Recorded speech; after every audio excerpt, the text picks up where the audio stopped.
गुरु प्यारी साध संगत जी, राधा स्वामी।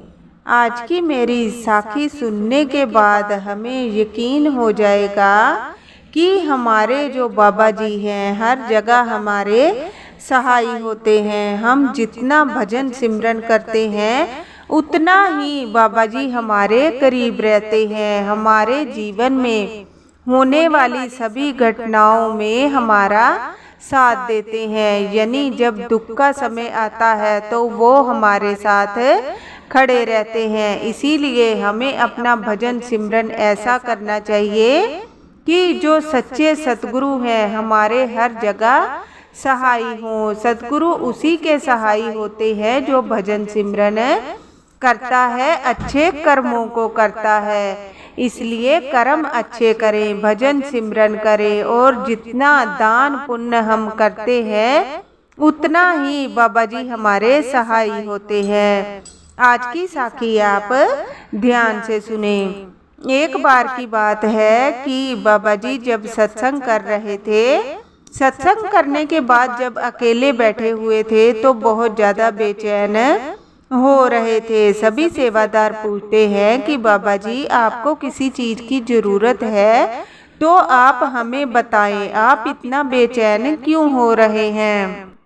तो बाबा जी बोलते हैं ऐसा कुछ नहीं है, जब हमें आपकी ज़रूरत होगी तो हम आपको बुला लेंगे। उधर एक शहर में अनाथ आश्रम था। अनाथ आश्रम में दो बच्चे ऐसे थे जो कि एक दूसरे का बहुत ध्यान रखते थे, लेकिन अनाथ आश्रम में उनका मन नहीं लग रहा था। जो वो दो बच्चे थे वो ज़्यादा उम्र के नहीं थे, एक 10 साल का था और एक 15 साल का था। जो 10 साल का बालक था वो ऐसा था कि उसका मन हर टाइम भोजन में रहता था। उम्र में छोटा था, माँ बाप नहीं थे जो उनके सपनों को पूरा कर सके, ख्वाहिशों को पूरा कर सके। अनाथ आश्रम में तो सभी बच्चों को मिल बांट कर ही भोजन मिलता है और ऐसे ही रहना पड़ता है, लेकिन उन दोनों बच्चों का मन अनाथ आश्रम में नहीं लगता था। वो चाहते थे कि वो वहाँ से चले जाएं और अपनी ज़िंदगी में ज़रूर कुछ करें, लेकिन अनाथ आश्रम में रहना उनकी मजबूरी थी। जो 15 साल का बच्चा था वो समझदार था और उसको अपने साथ साथ रखने के साथ एक दूसरे से अपने मन की बात करते, यानी कोई भी परेशानी हो कुछ हो दोनों एक साथ में रहते थे। जो 15 साल का बच्चा था वो बोलता है कि हम यहाँ नहीं रहेंगे। वो कोशिश करते हैं और वहाँ से भाग जाते हैं। जब वो भाग जाते हैं तो बेचारे गली गली भटकने लग जाते हैं। आजकल का माहौल ऐसा है कि कोई किसी का यकीन नहीं करता। अगर वो किसी से भोजन मांगते तो कोई नहीं देता। बहुत ज़्यादा परेशान हो चुके थे। उधर अनाथ आश्रम से भी भाग गए थे। जेब में उनके कोई पैसा नहीं था, भोजन भी नहीं कर पा रहे थे।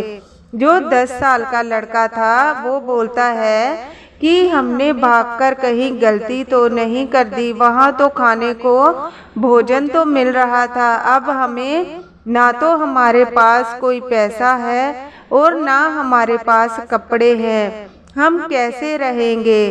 तो जो बड़ा भाई होता है वो बोलता है कोई बात नहीं, हमें कोई ना कोई सहारा जरूर मिलेगा, तुम चलो मेरे साथ।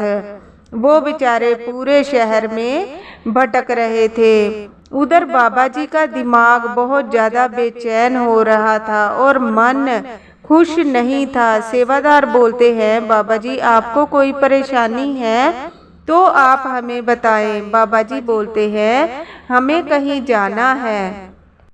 तो सेवादार बोलते हैं आप जहाँ जाना चाहते हैं हम आपको लेकर चलते हैं, और वो गाड़ी निकालते हैं। बाबा जी गाड़ी में बैठकर चल पड़ते हैं। वो गाड़ी वाला जो सेवादार होता है बाबा जी से पूछता है कि हम गाड़ी किस तरफ लेकर जाएं। बाबा जी बोलते हैं हम जहाँ जहाँ बोल रहे हैं आप वहीं वहीं चलो।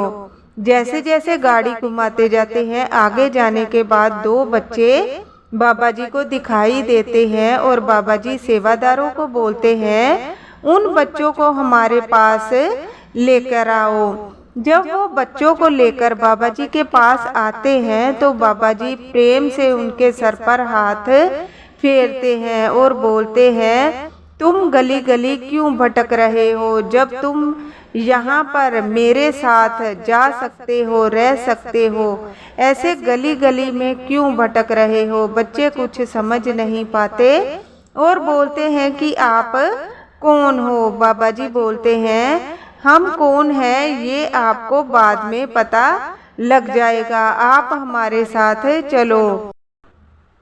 आपके पास अगर थोड़ा धन है तो आप हमें दे देंगे, हमें बहुत ज़्यादा भूख लगी है। बाबा जी को उनको देखकर बहुत ज़्यादा दया आ जाती है और उन्हें बोलते हैं कि आप गाड़ी में बैठो। जो बच्चे होते हैं वो बोलते हैं, नहीं, हम आपकी गाड़ी में नहीं बैठेंगे। पहले भी ऐसे ही हमें गाड़ी में बिठाकर कोई ले गया था, पर हमारा वहाँ मन नहीं लगता था। वहाँ पर तो खाने को भी जितना देते थे उतना ही खाना पड़ता था, इच्छा से नहीं मिलता था। तो बाबा जी बोलते हैं, तुम घबराओ मत, तुम गाड़ी में बैठो, मैं तुम्हें अच्छी जगह ही लेकर जाऊंगा। तो बाबा जी बच्चों को बिठाकर डेरे में ले आते हैं। जब वो डेरे में लाते हैं तो सेवादारों को बोलते हैं, इन दोनों को नहलाकर नए कपड़े लाकर पहनाओ और इनको पहले तो पेट भर खाना खिलाओ, बाकी बातें हम बाद में करेंगे। सेवादार ऐसा ही करते हैं, बच्चों को नहलाते हैं, नए कपड़े पहनाते हैं। उसके बाद जब वो खाना खा लेते हैं तो सेवादारों को बाबा जी बोलते हैं, इन दोनों बच्चों को एक तो पढ़ाई की जिम्मेवारी हमें लेनी है और एक इन दोनों बच्चों को पढ़ने के बाद जो सेवा देनी है वो लंगर घर में देनी है। सेवादार बोलते हैं, बाबा जी पढ़ाई का तो हम ठीक है, पढ़ाई इनको करवाएंगे, पर अभी ये छोटे हैं, इनको सेवा नहीं करवानी चाहिए। बाबा जी बोलते हैं, नहीं, ये तुम्हारी गलती है। इनको लंगर घर में सेवा का मौका मिलेगा तो इनके मन की सारी जो खुशियां हैं वो लौट आएंगी, क्योंकि ये बच्चे बहुत ज़्यादा उदास हैं। आपको इनको संभालना है। जो बच्चे थे वो बहुत ज़्यादा प्रसन्न हो जाते हैं। एक सप्ताह निकलने के बाद बच्चे बाबा जी से मिलने की जिद करते हैं तो सेवादार बोलते हैं, आप जाओ और बाबा जी से मिलकर आ जाओ। बच्चे जो होते हैं जब बाबा जी से मिलते हैं तो बाबा जी को अपने गले लगा लेते हैं। बाबा जी बहुत ज़्यादा प्रसन्न हो जाते हैं और बोलते हैं, क्या हो गया, तुम आज बहुत खुश दिख रहे हो। तो बच्चे जवाब देते हैं कि हम जहाँ पहले रहते थे वहाँ हमारा मन नहीं लगता था, शायद हम वहाँ से इसीलिए भागे कि आप हमें यहाँ पर लेकर आ सको। तो बाबा जी बोलते हैं, अगर तुम वहाँ से नहीं भागते तो मैं तुम्हें लेने नहीं आता। तो बच्चे जो होते हैं वो मन ही मन प्रसन्न हो जाते हैं और बोलते हैं, फिर तो हमने ठीक ही किया, हम वहाँ से भागे और आपकी सेवा में आ गए। हम यहीं पर रहेंगे और जो भी सेवा आप हमसे चाहते हैं हम जरूर करेंगे और हम आपके कहे से ही चलेंगे।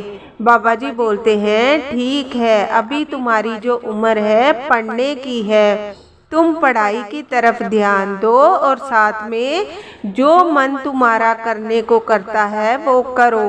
बस ये है कि अपना दिमाग अच्छे रास्ते में लेकर जाओ। सेवादार जो होते हैं बच्चों को भेज देते हैं और बड़ी हैरानी से बाबा जी से पूछते हैं कि बाबा जी आपको कैसे पता चला कि बच्चे ऐसे गली गली में भटक रहे हैं। तो बाबा जी बोलते हैं, जब हम सत्संग कर रहे थे तो हमारा बार बार दिमाग इन्हीं की तरफ जा रहा था कि ये बच्चे अगर गलत हाथों में पड़ जाते तो इनका भविष्य खराब हो जाता।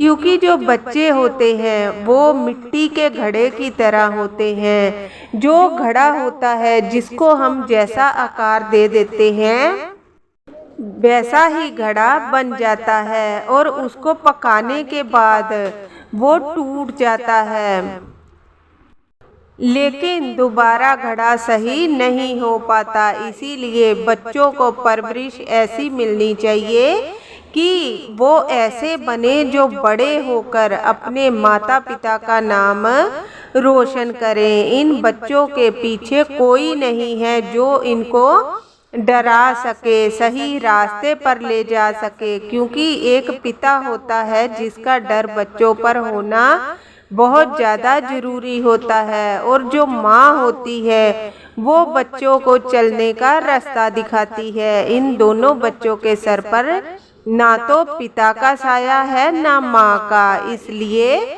जैसे वो भाग गए थे आश्रम से, अगर गलत हाथों में पड़ जाते तो बच्चों का भविष्य खराब हो जाता। इसलिए मैं आपको ये काम देता हूँ कि इन दोनों बच्चों को बुद्धि अच्छी दिशा में लगाएं, सत्संग सुनाएं, भजन सिमरन करने का रास्ता दिखाएं और पढ़ाई की तरफ ये बच्चे दिमाग लगाएं। सेवादार बोलते हैं, जिनके सर पर आप हाथ रख देते हो वो तो वैसे ही तर जाते हैं। उन बच्चों का भविष्य अब आपके हाथ में है और वो जरूर बड़े होकर कुछ न कुछ अच्छा ही करेंगे।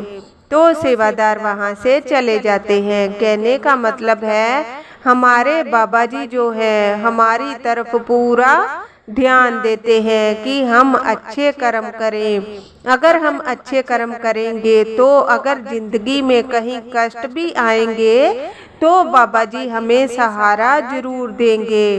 अगर कोई जरिया बनता है, हमारे गलत दिनों में सहारा बनता है, तो हमें यही सोचना चाहिए कि हमारे अच्छे कर्म जो हैं हमारे आगे आ रहे हैं। इसलिए दिन कैसे भी चल रहे हो हमें अपने कर्मों को अच्छा करना है और सतगुरु के सहारे के बिना नहीं चलना, क्योंकि सतगुरु अगर सहारा दे देते हैं तो हम कभी नहीं भटकते।